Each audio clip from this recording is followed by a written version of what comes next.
अस्सलाम वालेकुम जनाब दोस्तों, आपको दो सलूट सार जवेद पहचाना ए चेक करो। दो सलूट ए नंबर 1 ते ए नंबर 2 दो सलूट के नाम। पहला सलूट हाफिज सैयद आसम मरीर साहब का नाम ते दूसरा सलूट काजी फाइज ईसा साहब का नाम। क्यों वजह पूछो ना मेरे को, वजह पूछा करो, तुम पूछते कुछ नहीं है मेरे को। पाकिस्तानी हिस्ट्री बड़ा लंबे टाइम तो ए दो बंदे जो इकट्ठे ना मिलन ते फैसला नहीं हो पाता। कितना फैसला, केड़ा फैसला? अवाम दे हक दी फैसला कोई नहीं हो सकता। दोनों चो एक बंदा भी एग्री ना होवे ते बड़े अरसे बाद पाकिस्तान ने तुहानू मुबारक होवे कि तुहानू दो बंदे ऐसे लग गए ने जिहड़े ऐसा मुतफिक होए ने। प्रैक्टिस एंड प्रोसीजर जिहड़ा बिल कल फैसला आया है उहदे मुताबिक पार्लीमेंट नू ताकतवर अदारा तस्वर किया गया या उन्होंने एक्सेप्ट कर लिया गया। उहदे विच दोनों चीफां दी मर्जी ना शामिल होती ऐसा करके ते ना अज तक हो सका ते ना क़यामत तक होना सी। इस वास्ते दोनों सलूट।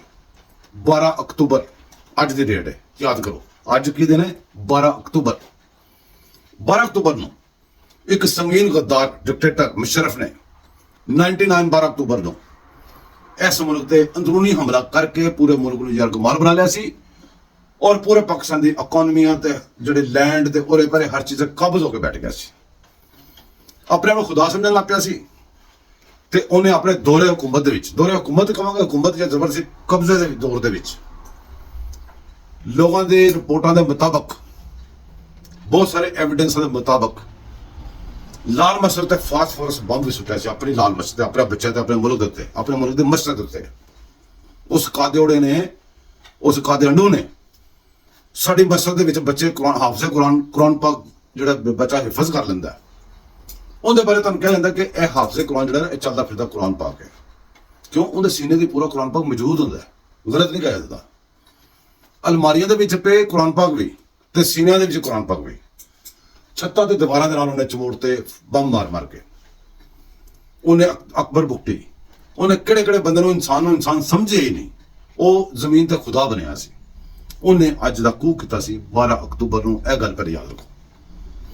ते ऐसे वास्ते सलूट मारिया उस महकमे। अच्छा हुण एक गल याद रखना, यह जिन्नियां तबाहियां दसियां ना यह सारियां पाकिस्तान दी होईयां ने ते पाकिस्तान की फौज का दौरा पाकिस्तान तो बाहर है।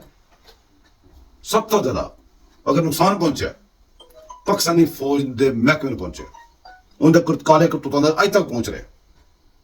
तुम देख लो तुम्हारे सामने फौज ते पाकिस्तानी भी हो गई तो फौजी भी हो गई। यह दुनिया का वक्त मुल्क है जिंदे बच्चे वड्डे फौज दे वर्दी पा के फौजी बनन ते भावें ना बनन उनके फौजी जे बाई बर्थ।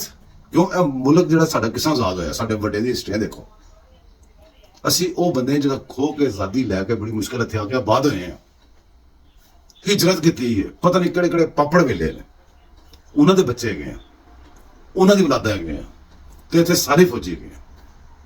सब तो ज्यादा मैं भी फौजी हाँ, साडे समेत सारी फौज को नुकसान इन्होंने डिक्टेटरां ने बचाए जिन्ने भी गए। ठीक हो गया। यह इत्थे गल्लां की 12 अक्तूबर दियां ते हो सके तो तुसीं भी सलूट मार दो, अगर ना सलूट मारना होवे कोई गल नहीं, दोनों से दुआ कर दो। चलो यह भी कह लवो मेरे जना तुहानूं इन्हां ते यकीन नहीं गा, चलो मैं तुहाडे नाल मुतफिक हो गया।